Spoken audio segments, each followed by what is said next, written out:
Welcome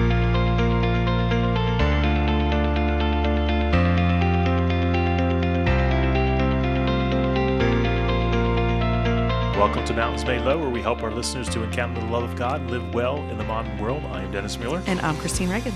So what are we talking about today? Well, there's no niceties today. We're just jumping right into it. I love it. That's how I would love to do things. We live in this world where people are talking at each other more than with each other.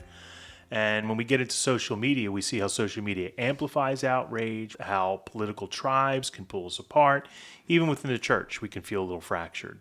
And you might be listening now and thinking to yourself that your interactions with your child and your spouse are occasions where we seem to be talking more at each other than really deepening our communion with one another.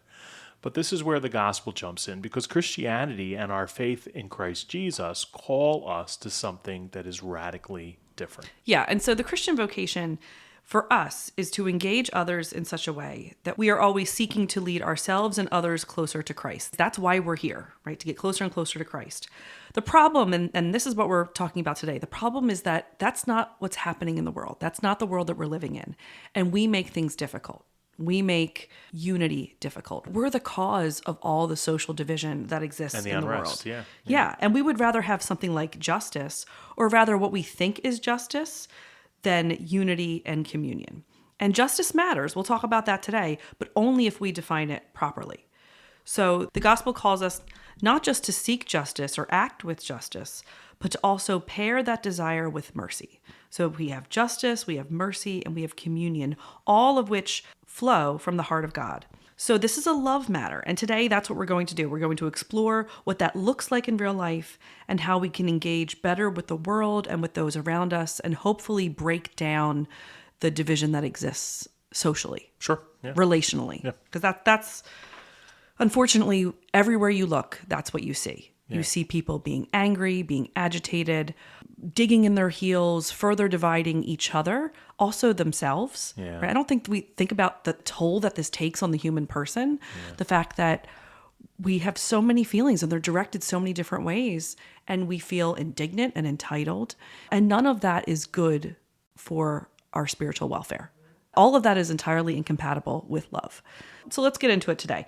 Again, if this episode helps you, if you find that it was encouraging, that it helped you move closer to Christ in your faith, we would ask you to like this episode and subscribe to the podcast and maybe send it to somebody. Okay. So let's get back to it. Let's just start with the landscape and just set the stage for the world that we're living in. Yeah, where are you seeing this division? Well, I mean, we're living in a time where there's deep social division. We've got red states versus blue states, Democrats versus Republicans, rich versus poor, black versus white, and then there are all these different divides. You have generational divides, racial divides, economic divides, family divides, religious divides.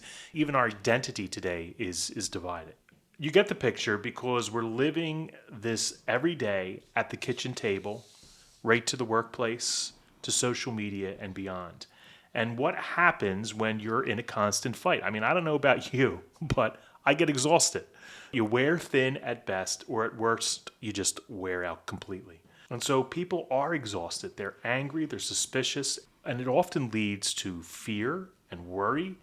And when we're afraid, we tend to retreat into our corners, ready to kick, claw, and fight our way through anything and everything that life throws at us. No one wants to live this way. And how we got here is way too complex to dig into in a podcast episode in order to do it right. So let me just throw out a question to you. This never happens. I know. Oh my gosh. I know. I came. You're interested today. in what another person thinks? Well, Wow. I figured I'd give you a shot today. But why do you think this moment feels so fractured in particular? I think anything that is occurring universally, socially, relationally, the problem starts inside, right? The problem starts with the person. So it's you. It's me. It's you, actually, but it's me. It's not you, it's me. I think that we've forgotten who we are. I think we have stopped listening.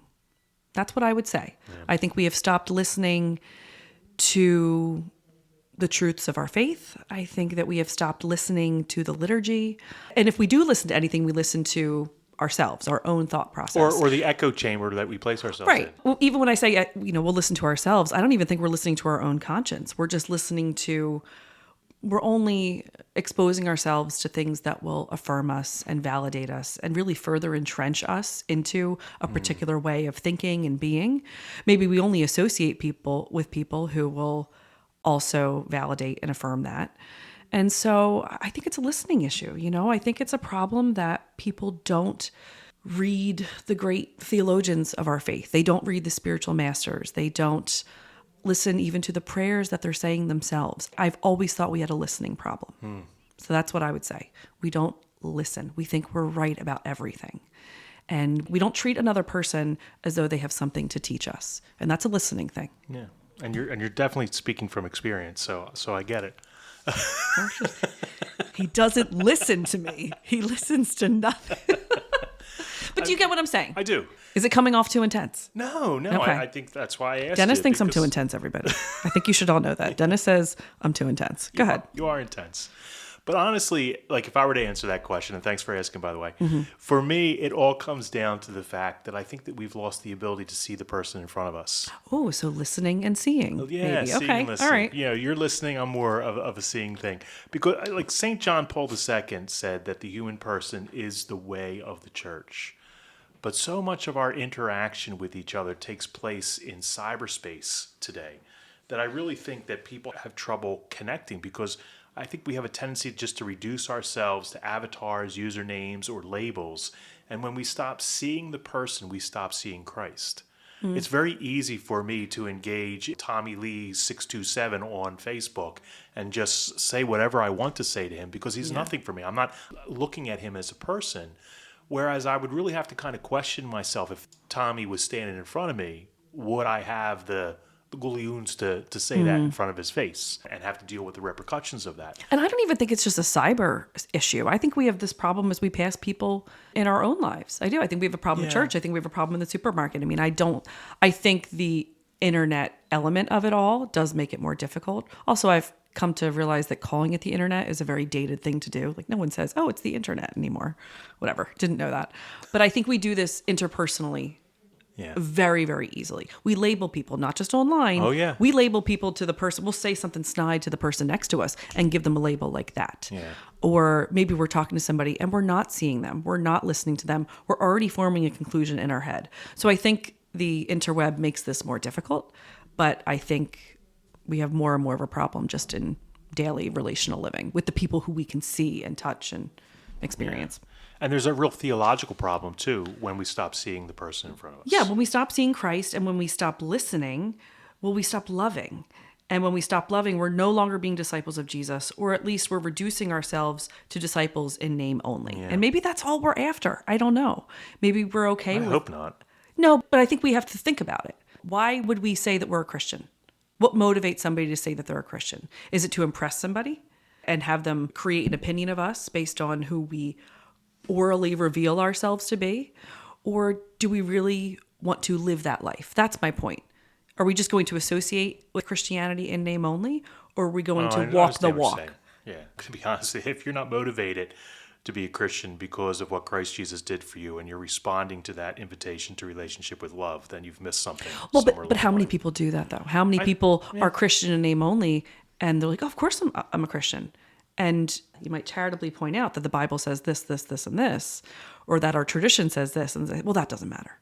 Like, well, hold on. And we do that all the time. Yeah. We do that all the time. So I think it might shock you for a moment to say, who would ever identify with Christianity in name only? We do it every time we sin. And we can dig further and further into that. So That's a good point. remember what the Catechism says. The Catechism says that respect for the human person proceeds from the dignity of the human person. So that means that the very first step that we take when we're seeking justice is to recognize the image of God in the person in front of us. And that's hard. In every person. Nobody is exempt from that. Even the ones that we disagree with, even the ones who we don't like particularly, even those who have really hurt us. Yeah, especially the ones I think that we disagree with and who have wounded us, because it's easy to seek justice for the downtrodden. You know, it's easy to seek justice for the poor and the disenfranchised. But justice often becomes a perverted form of retribution and vengeance when dealing with those we disagree with or who have wronged or wounded us in some way. And I think that's the crux of what we're talking about today. Social division exists because we feel justified to do what it is that we communally do as a people. Yeah. Because Or to say what we want to say. Right. And we're entitled to it. In fact, we have to do it. It would be a disservice to our own authenticity if we didn't do it. Yeah. If we didn't just, So if this is the world that we live in, and these are the issues that we're experiencing in terms of our interpersonal relationships and lacks of communion and everything, then what could we give the listeners in terms of what justice is? Right. So what actually is justice? So this is the environment in which justice and mercy are called to operate. Back to the catechism. Justice is the moral virtue that consists in the constant and firm will to give their due to God and to neighbor. Okay, that is what justice is. Justice isn't, I can do whatever I want because I want to do it. And I can tell you whatever it is that I want to tell you because I get to do that. Okay? Or because you feel they deserve it. Well, that's right. That's the thing, right? Justice isn't justice if you think it's right, if you think you're entitled, or if you think somebody else should get a particular outcome or comeuppance or whatever it is. Justice isn't revenge. It's not a form of punishment. It's not winning. Justice is giving each person what they are owed by virtue of their dignity. So what does that look like for someone who is poor? Well, it's providing someone who lacks basic human needs what they need to survive because of their human dignity. What does it look like for somebody who's being exploited?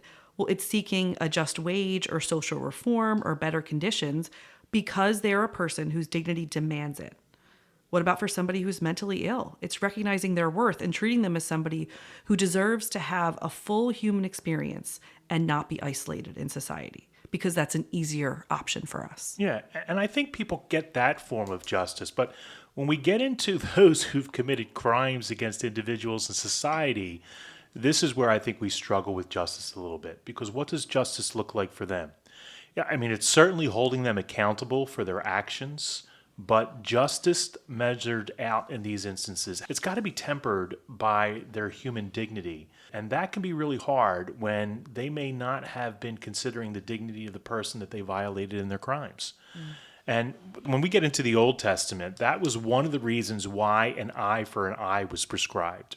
The punishment can't be greater than the offense, because our tendency is when we're wounded, when we're hurt, when we're frightened, when we're scared, when we've been violated, we want to lash out. I think sometimes in order to feel maybe secure, it's a sense of security. And so when we are seeking for justice, we want more. We want to take more. Yeah. Yeah, we want we always want to seek more, and we always want to take more. Well, and God certainly recognized that with his people in the Old Testament. And so some of the laws that were prescribed in Mosaic law set up limits to those type of things. But go ahead, what were you going to say? I just forgot because you took too long to get back to me. And that, frankly, you should use that strategy more in the future because I just can't remember what I was going to say. No, it's like I've heard of cases where somebody will, and I'm not saying that this is not moral to do so, and maybe you're not owed this, but maybe somebody will sue somebody else who's really been wounded by a particular party. They'll like sue for pain and suffering. Yeah.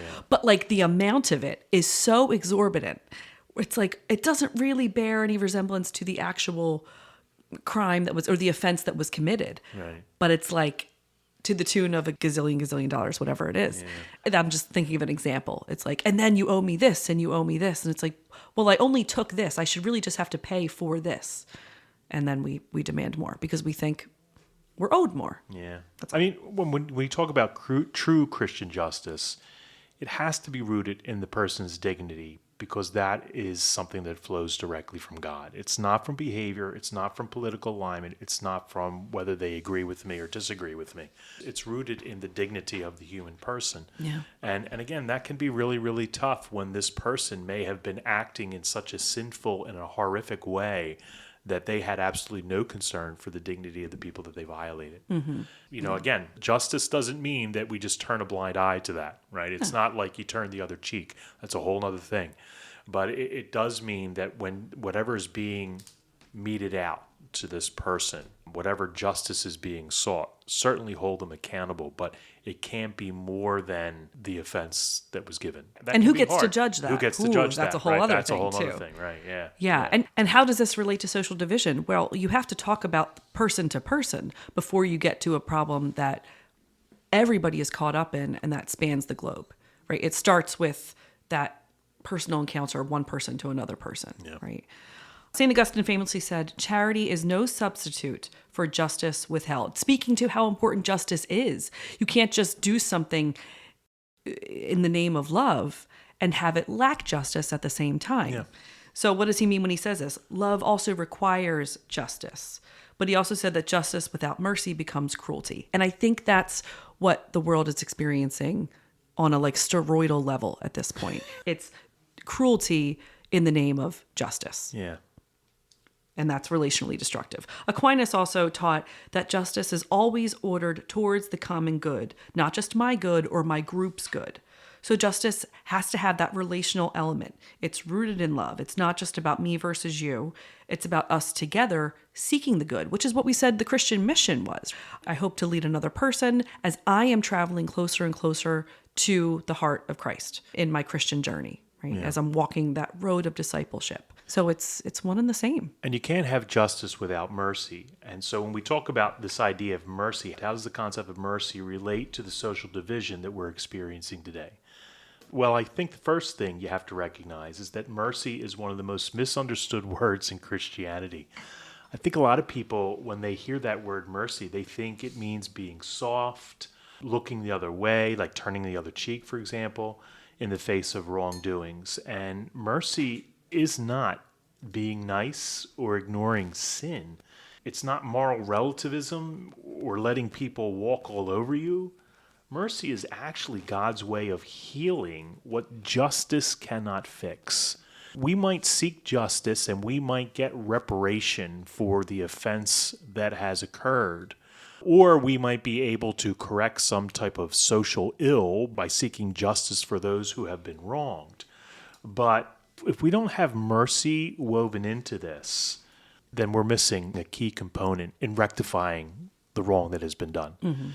Whereas justice can restore order and fairness and balance in society, it cannot and it does not heal a broken or a wounded heart. It doesn't restore trust or reconcile enemies. It doesn't free someone from shame or transform the sinner. So justice may correct the behavior, but mercy is what is needed to really bring about healing. It heals the person, both the offender and the victim. Mm-hmm. And sometimes getting to mercy can be a heck of an uphill battle. It can be such a challenge because of the weight of the wound or the anger or the resentment or the hate that we bear for what has been done to us, the outrage. Yeah. And we become blind to mercy. And I think you're right. I think that's what we're seeing today. It's just this. There's no room for mercy because of the outrage. And I think the outrage causes this kind of, whether it's online or in person, or us just holding court if we're with friends at a bar and we're gossiping and we're just kind of, we have this dopamine rush of some kind. I don't know if that's the right chemical, but it's like a rage chemical where it's distracting from the other things that are going on in us because we're harnessing it and directing it in a different way. And it's entirely unloving. It's detrimental to our bodies and our souls.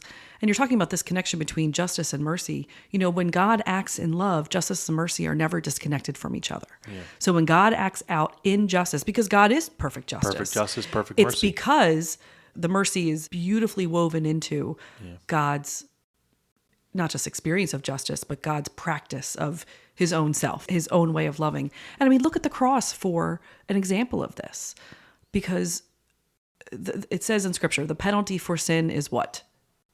Death. Death. So if you think about it, sin exists in the world. Justice dictates someone has to die. It sounds horrible, but someone has to die. That's justice.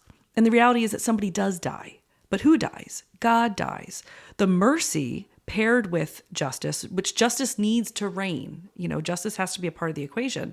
God says, I will take this upon myself and I will perform this loving and merciful act for all of my people so that justice is served and I take it upon myself, all so that you can live. And the mercy piece of that is that it heals the division between us and God. Which we frankly have nothing to do with. It's only God that does that. Right. So God steps in, he takes that on, and it's in mercy that he heals that division.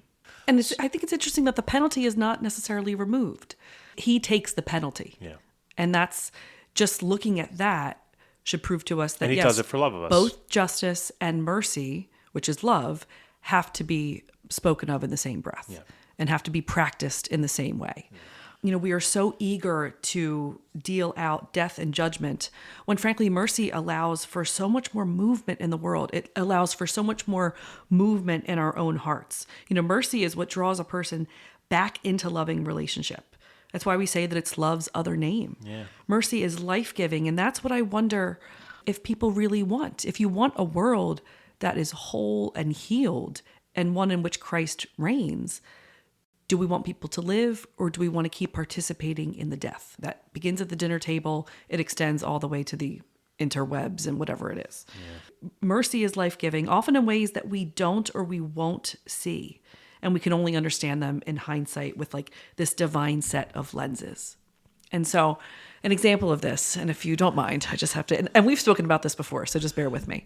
But there's a moment in Lord of the Rings, you don't have to be a fan to follow this example, but they're trying to get this ring, which is the epitome of all evil and sin in the world, if you want to say that, and they have to destroy it completely. Well, Frodo has been tasked with doing that, and he's paired with his friend Sam, and they're traveling to destroy the ring. Well, there's another creature, Gollum, who wants the ring for himself. And he's fooling Frodo and Sam. He's trying to get the ring, but he's being very deceitful in the process, and Sam knows this. Frodo doesn't see it, but Sam knows it. And there comes a moment when Sam has an opportunity to kill him. And he doesn't do it. He doesn't do it. You could say that he's entirely justified in killing him.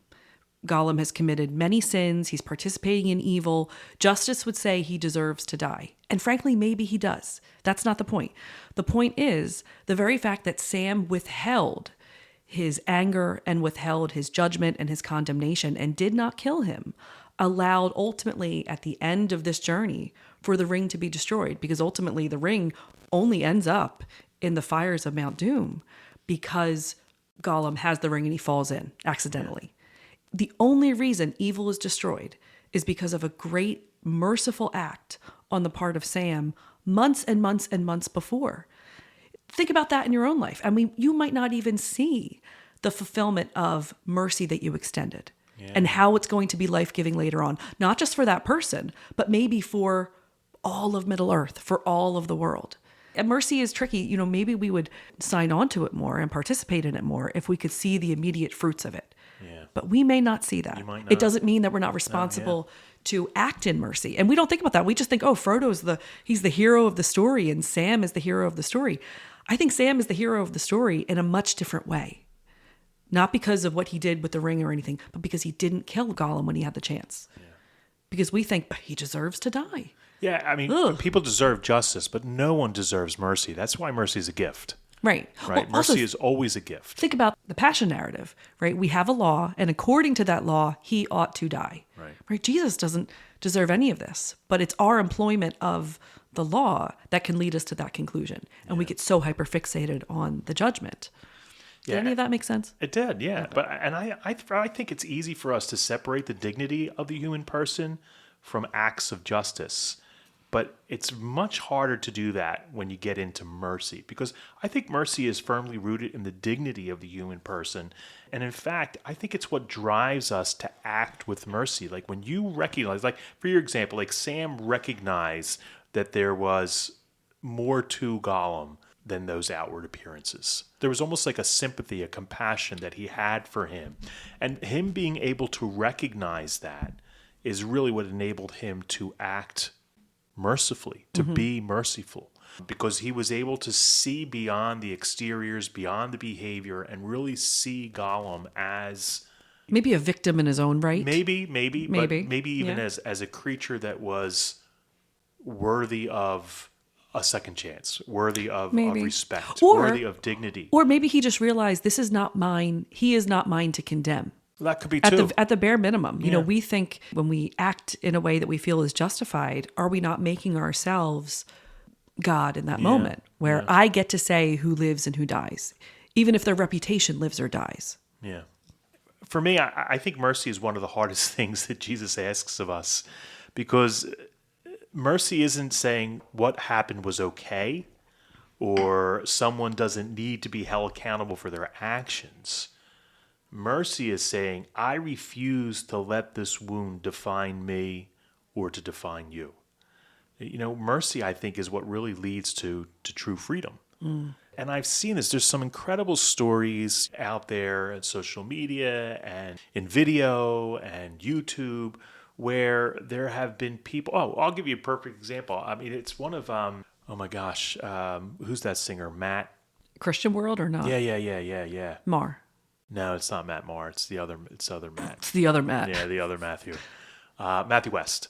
There's a I great, was thinking Catholic. Yeah, okay. no. Love Matthew West. Yeah, Matthew West. I think it's his song. It might be entitled "Forgiven," but he wrote that song because it was all about a woman who lost her child to a drunk driver.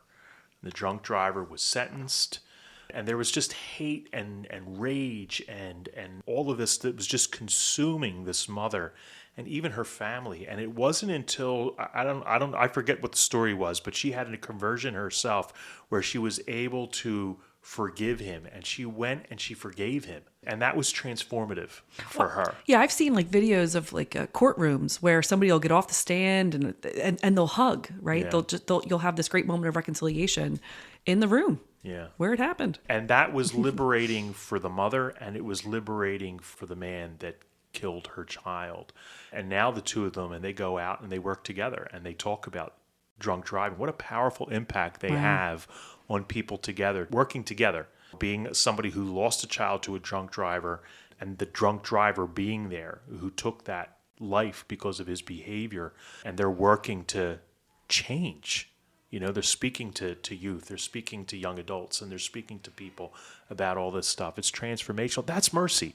Like that, none of that would happen if it was just justice, right? I mean, he got what he was deserved. He went to prison, he served his time, but that mercy, that's what I'm talking about. Allowed for other lives to be saved. It does not change what happened. We acknowledge that, yes. And it's horrible. But it's unthinkable. I can't even think about that. But you can see where that situation, that horrific event, no longer defines the mother and the family, or it defines him. And it may save lives in the future as they work together. Again, it's life-giving in ways that you don't necessarily see or hear about. That's the beauty of mercy. So, since we're already talking about forgiveness, let's talk about forgiveness's relationship to mercy, because division cannot be healed without it. Yeah. So what does the church teach about forgiveness? Well, we're back to I'm Catechism Christine today. The Catechism says it's not in our power not to feel or not to forget an offense, but the heart that offers itself to the Holy Spirit turns injury into compassion. That's a powerful It's line. not saying that you're not going to feel a certain way about anything, right? That feeling is one thing, forgiveness is another. So forgiveness is not a feeling, it's a deliberate, conscious decision to let God transform and heal the wound that exists. And I'm going to be honest, sometimes you can only get to forgiveness just through prayer and surrender. Yes. Don't you agree? Yeah, absolutely. Okay. I totally agree. I thought you were going to say something else. No. What did you think I was going to say? I don't want to derail the podcast. I don't want to do it. Okay. I'll tell you later. I'll tell you afterwards. All right. No, I'm going to tell you what I'm going to say. I'm going to go back to I can't focus. Oh my God. There's got to be a medication out there that can help me. I thought you were going to say you can only get there after a long period of time. That's what I thought you were going to say. No, I don't think so. I think for some people maybe, but I think for others, for others, it might not be as long. Okay. Well, I mean, I'm just thinking. We can fight about that off air, but yeah. No, like for my wife and I, it doesn't take me long to get into forgiveness, or to ask for forgiveness, or to be the one who forgives. Well, that would imply that she ever does anything wrong, which she probably doesn't. This is true. It's more Who's the me. one asking forgiveness? It's more me. Yeah. But no, but I think sometimes when you practice mercy, it becomes a lot easier, and it just becomes more natural. But for some people who maybe mercy is just not a part of their routine or something that they practice, it's not a. I'm not necessarily know that you call it a virtue, but if it's not something that's practiced habitually, because it's love, so it has to be a virtue. Yeah, so it could take a lot of time for somebody to get there, and that's okay. The important thing I think is that you're moving that way, that you're getting there. Sure. I think that's the important part. But go ahead, we disagree on that. So how do we forget? So you're talking about relationships between husbands and wives and family. How do we forgive though when the hurt is particularly deep? That's where forgiveness can become even more of a challenge because, like if I called you a name and then say, hey, I'm sorry I said that, you'd be like, it's okay, Christine. And that has happened. But that's not really hard to forgive, but what about when real damage has been done? There's a real wound that exists there. Yeah. Think of a person who went through a divorce or something like that, or think about that child who was lost in that drunk driving accident. Sure. Think about a friend that really betrayed you, your best friend that you feel betrayed by, or a loved one that was lost to like a violent crime. Yeah. In their grief and the wound that they carried, they want retribution. They want what they think is justice. And they want the other person to experience what it is that they've experienced. Well, to suffer if they're as suffering, they're suffering. right. Yeah. If I'm going to suffer, so are you. Yeah. So this is where retribution and vengeance becomes masked as justice. And it's perfectly understandable in a fallen human sense. But we have a duty to help individuals process their grief and loss and be able to heal to a point where forgiveness and mercy can take root in their heart. And I will say, and what I was touching on earlier, and you know this, the sooner the better. The sooner you can forgive, the better. Yeah, I agree. It with is in that. your best interest to not let this take a long time because the processing of the feelings can take decades. It could take a lifetime. Yeah. The forgiveness can happen like that. I think you disagree a little bit, but I maintain that you can decide to forgive sooner rather than later. And that you don't need to work through it maybe as much as people think you do. Because forgiveness is not a feeling. Yeah, but it's one thing. I understand what you're saying, but We've had this conversation probably 3 years ago. Yeah, I think we did. One of the ones that never aired. Right, but I think I understand. I do understand what you're saying, but I think the problem is that it's got to be more than just a decision, right? It's not a mental exercise there. I mean, No, it's a spiritual exercise. Right. I mean, I can make the decision to forgive somebody, but Jesus says, unless you forgive someone from your heart, right? And so I think that there is a little bit of an emotional type of a connection there because I do have to work through my grief, my pain, and everything. I want to do that as quickly as possible. I do agree with you, but I do believe that, like, when we talk about how does that happen, I think you have to start small. I think we have to lean into Jesus to help us even want to forgive. We pray for the person, even if that prayer is simply, Lord, bless them. Forgiveness is a process. It's not a moment for me. It's not just something that, like, we've got to do it now. Just like, all right, I'm going to forgive this person. So I snapped, so now you're going to snap? Is that why? Yeah, but your snap was better. If you are the one who has been wounded or offended, then I can share with you the advice that I received a long time ago in confession. It was like over 20 years ago. There was an individual in my life who caused a great deal of turmoil, upheaval. I ended up leaving a position over it because I could not be in that environment anymore. And It's hard for me to imagine that you would take something that hard and be that disturbed by it. Well, I just... You've come a long way, I can tell, but it's just, we just had two very radically different visions of what ministry should look like. And he was wrong, and I was not.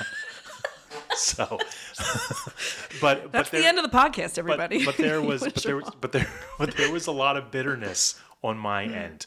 To the point where every single time I saw him or thought about him, like bile would come to your mouth. It was deep. Yeah, It was really deep. And I could not move past it. I kept praying for myself. God, help me get over this. Help me get over this. Help me get over this. And I took it to confession one time, and the priest gave me some great advice. He said, stop praying for yourself, and I just want you to pray for this other person. And I don't want you to sit there and pray like, God, heal him. God, just right, make him like me. Make him see what he did, because that's almost in the line of justice. He said, just pray for his good, pray for his well-being. And I'm sitting there thinking to myself in confession, this is the dumbest confession that I have ever been given. But, you do it. And it was funny. Like, Christine, this was a year long of dealing with this. And within a month, everything changed.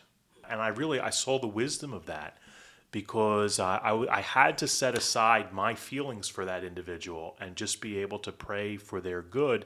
It just kind of melted everything away. So you listen. There's something about the listening of the spiritual counsel of the sacrament. Yeah. Right.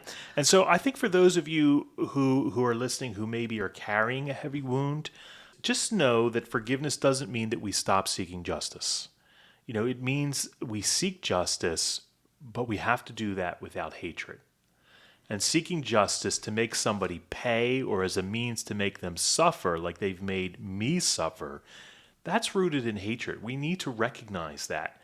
And so this type of behavior, it separates us from God. And John tells us in his first epistle that we cannot love a God whom we cannot see if we cannot love someone whom we can see. And the parable of the merciful Lord and the unforgiving servant make it very, very clear that our very salvation depends on us acting with mercy and being able to forgive our brother from our hearts. Yeah. That's where that command from Jesus comes from. It's that parable of the merciful Lord and the unforgiving servant. So, and I do get agree it. with you. I do agree with you, really, to a point. I don't want people to think that I'm like, let's say, you lose your child in that terrible drunk driving accident and you just wake up the next day and you've made a decision to forgive. I'm not suggesting that whatsoever. What I am suggesting, though, is that you can have the mental and spiritual exercise to say, I have many feelings about this, right? The bile's coming up. I'm very upset, whatever it is. Yeah. But I am not going to hold this against somebody. I can make a commitment to that and still have all sorts of feelings to the contrary. That I can do. And so that's really what I'm saying. You want to forgive as soon as possible because you don't want to, this sounds harsh, you don't want to die in a state of unforgiveness. And you are not going to spiritually heal no matter what if forgiveness is not part of the process. Because I hear people say, I'll get there when I get there. I'm like, well, I hope so. I hope so. And I don't say that lightly. You need to get there as fast as God got to it for Adam and Eve after they sinned, right? The extension of mercy. I will put enmity between you and the woman, between your offspring and hers. There is something that will heal this division, right? That's that great act of mercy on the part of God. And so I think we should be, the more we disassociate forgiveness and emotion, the easier this is. That's all I'm saying. You can have the emotions till the cows come home, but you can more quickly make a decision to not hold a grudge against somebody, to not replay what happened. Your feelings may have you remember this time and time again, but you can make an intellectual commitment to say, I'm not going to keep replaying this, which is then going to reinforce the emotion, right? And every time I feel myself going back in time, I'm going to say, no, I don't have to do that, right? And that's a very active thing to do. But I really think that's what forgiveness is. I don't hold this against you. I'm not going to hold this against you. I feel a certain way about you. I can't stand you. You hurt me. You took this away from me. You did this to me. Yeah. But I do not hold this against you. That's forgiveness. Well, yeah, I think that's the definition of forgiveness. Yeah. But I'm just saying I think you can do it faster than people will allow themselves. I think you're a better person than most. No, just because because every therapist in the world says you get there when you get there. I don't think it's a matter of getting there when you get there. I think the heart has to really be ready to be able to offer that sincerely. And sometimes I just think that from experience, I think that takes time.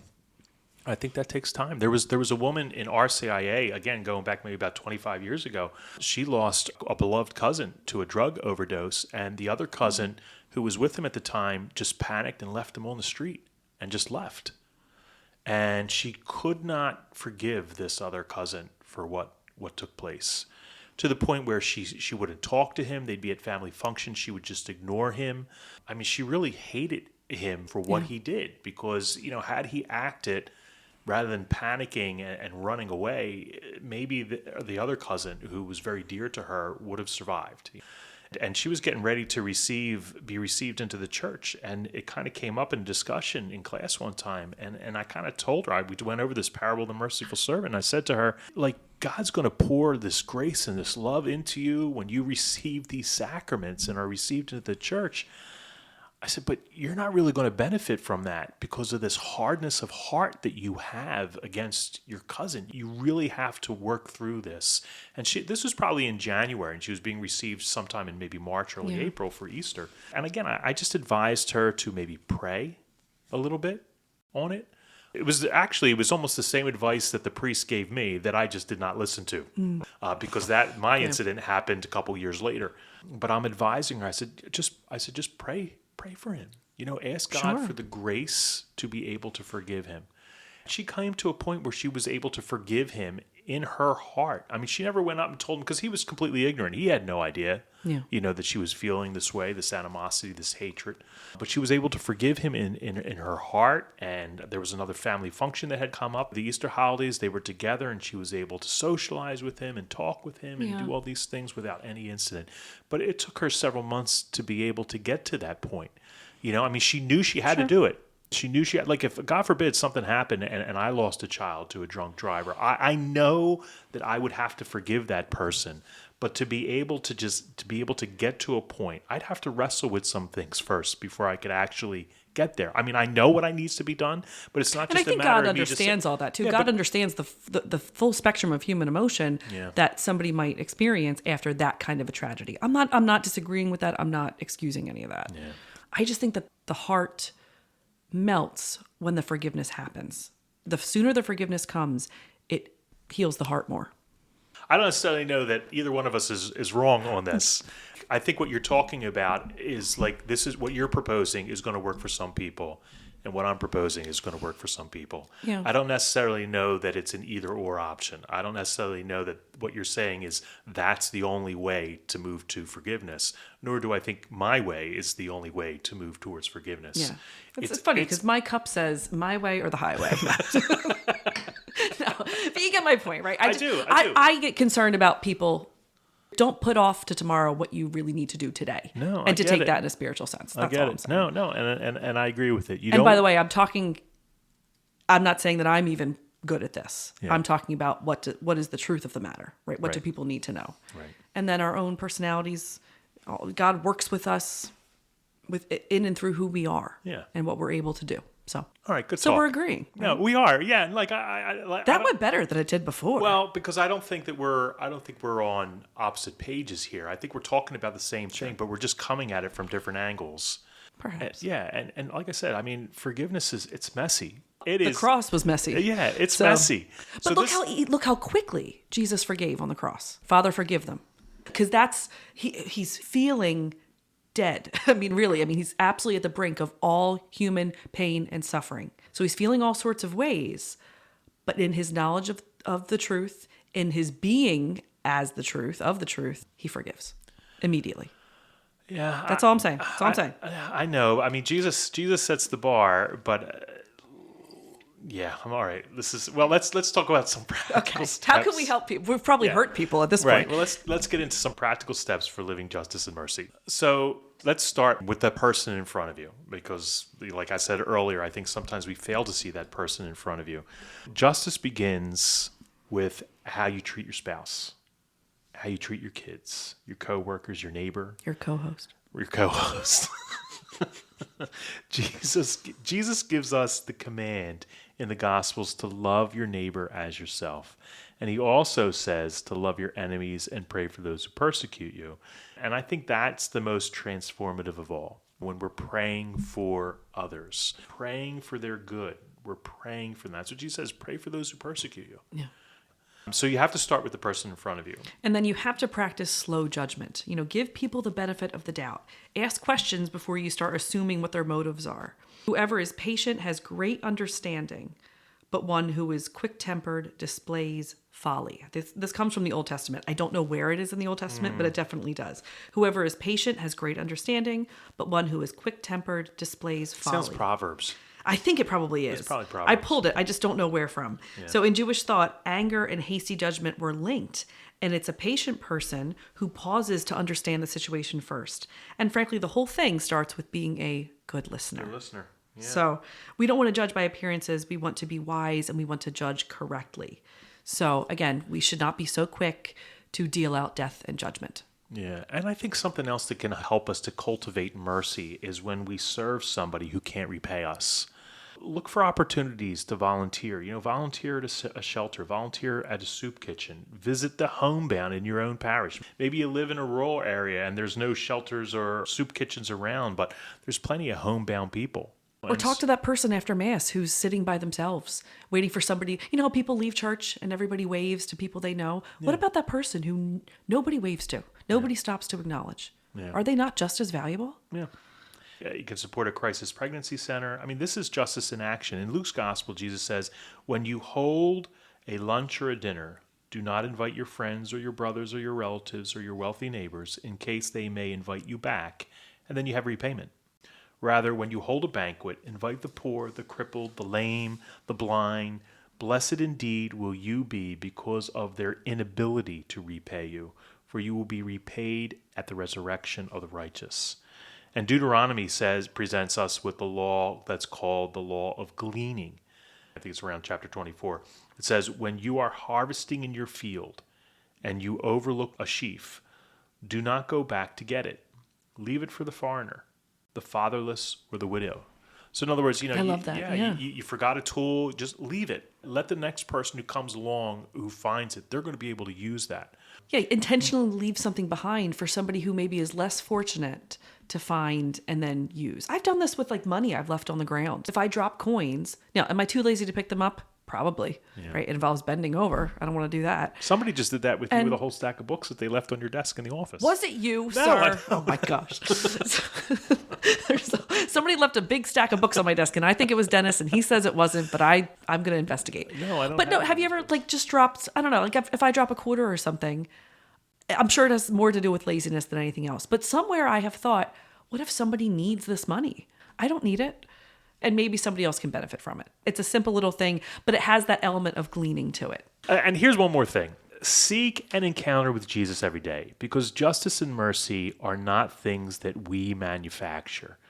These are the fruits of a heart that is transformed by Christ. And so the more grounded we are in our relationship with Jesus, where he is really at the center of our lives, it really becomes easier to act with justice and mercy because we've put on the mind of Christ, as Paul says, and we've allowed God to conform us into the image of his Son. And I think when we do that, when our heart is ready, if we put our heart in a position, in a situation where it's ready to forgive before it needs to, that forgiveness is much easier to offer somebody. Oh, I agree. I think 100%. the problem is that we're wounded, and maybe rightly so, but our heart is not.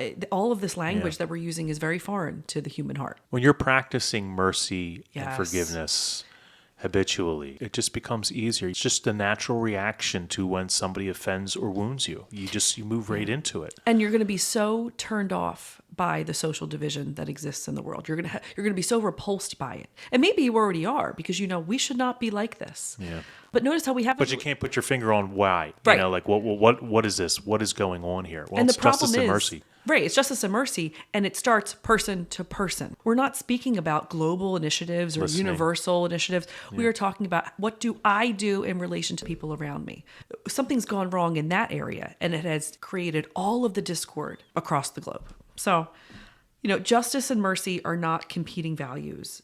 In a divided world, Christians are called to be bridges, not barriers. And I think of the cross, if you have like a gaping, you've seen this in movies where you have to get from one cliff to another. Well, what can you do? You push a tree down so you can walk from one to the other.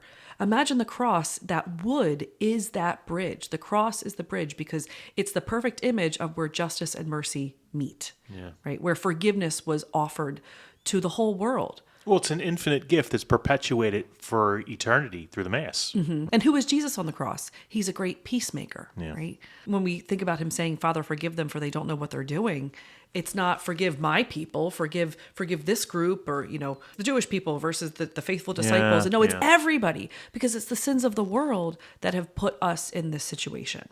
So we need to become people of mercy and not outrage. And one of my favorite saint quotes comes from St. Catherine of Siena, who said, "Be who God meant you to be, and you will set the world on fire."